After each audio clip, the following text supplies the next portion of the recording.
Hi everybody, this is Bud LeCompte again with LeCompte Electric Base. I'm here doing my last video of my fretting series. This will be, I believe, video number 5. Today we're going to show you how I recrown the frets after having leveled them and beveled the edges in my previous videos. So here we go. I've got the neck taped up again. That's to protect the fingerboard. I've pretty much done this whole neck. It's ready to go on the carving part of the job, but I've got a few frets here. We're going to finish these up. They've got some red ink on top of them. I do that after I tape the fingerboard up, but before I put that red ink on there, I like to run a little 600 grit down the edges there on those beveled ends. This just kind of helps take those sharp edges off. Also use these blue scuff pads. I run these up and down the neck, up and down the fingerboard here, and they do a real nice job of just taking those sharp edges off of there from where that beveling file had run up and down the neck. So we're going to go ahead and recrown these things. To do that job, you need a crowning file, and I have two types here. I have sort of a conventional type file. This has the serrations on it like a flat file would have.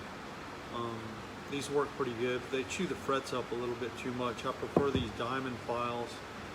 They cut really clean, sharp, fast, leave a nice smooth surface on the fret wire, and I really prefer these. The frets I have on here are medium jumbo size. That's what I call them, or medium large jumbo. I don't know exactly what the proper term is, but they're not a true jumbo, but they're wide enough to where I use the larger side of the fret file. So we'll go ahead and knock that red ink off of there and recrown these things. So it's just an easy process. You're just gliding over that fret wire. You're just trying to get rid of that flat spot from where we leveled it. Trying to put that crown, that dome shape back into the top of the file, top of the fret, and you're just moving that along. Doesn't usually take too long, not a lot of pressure. We're just going back and forth, just trying to get rid of that flat spot, get rid of that red ink on the top of the fret wire, and pretty easy. Just move along. This is not a rush job. This whole process is kind of slow. You want to take your time and just do the best fret work that you can. So got all that off of there. Next thing I'm going to do is just go over the frets with a little bit of 320 and cut these little pieces up or tear them up, and I like to kind of use the worn out stuff. Surface of the paper, it just doesn't do as much damage to the fret wire.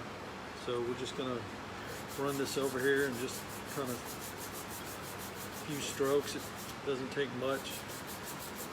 I'm going to do that with the 320. I'm going to just work it back and forth a few times. Then we're going to go on to 600 grit. Same thing, little pieces of sandpaper, and we're gonna just go back over them with the 600. Just lightly, I'm not pressure. I'm not trying to take any fret material off. I'm just trying to get them polished up and just working to finer and finer grit. Sandpaper. Next I'll use 1500 grit. Got another little piece here, so just going to go back over them with the 1500. Now this is gonna make them pretty shiny, almost like a chrome look.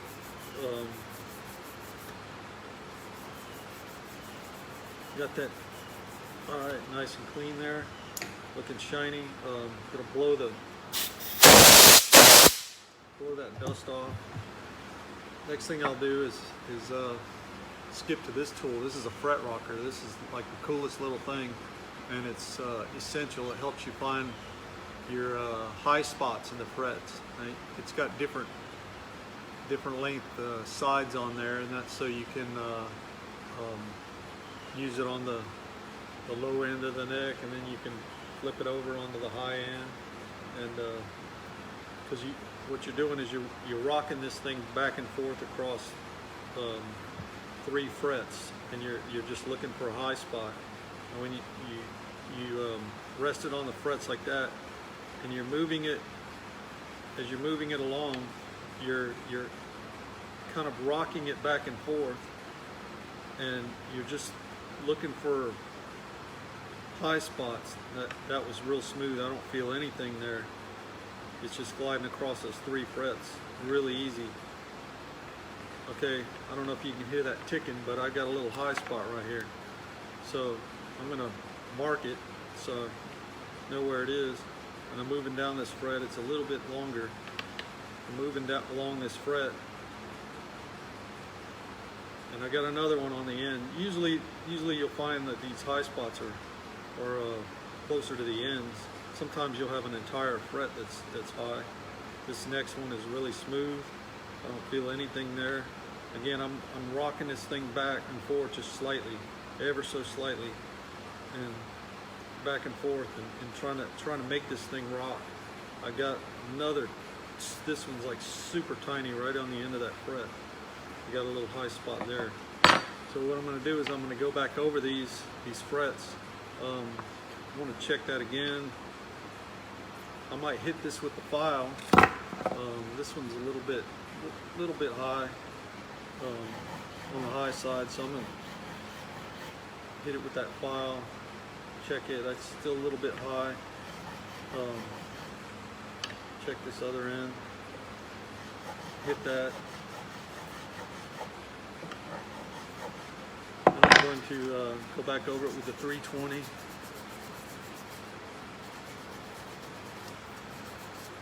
Hit it with the 600 real quick.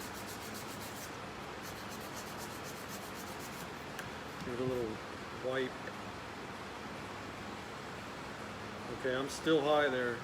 Thing is, you don't want to. This end looks pretty good. I'm still high on this far end, so I'm gonna hit that again. It's just about patience and not taking too much off at a time. Just going slow. Hit it with the 600. That feels pretty good. Might be just barely high. I'm gonna hit it with the 600 just a little bit. Yeah, one more time. I'm careful. I'm not taking the curvature out of the fret. I'm not taking that crown out. I'm gonna skip over here to this other one.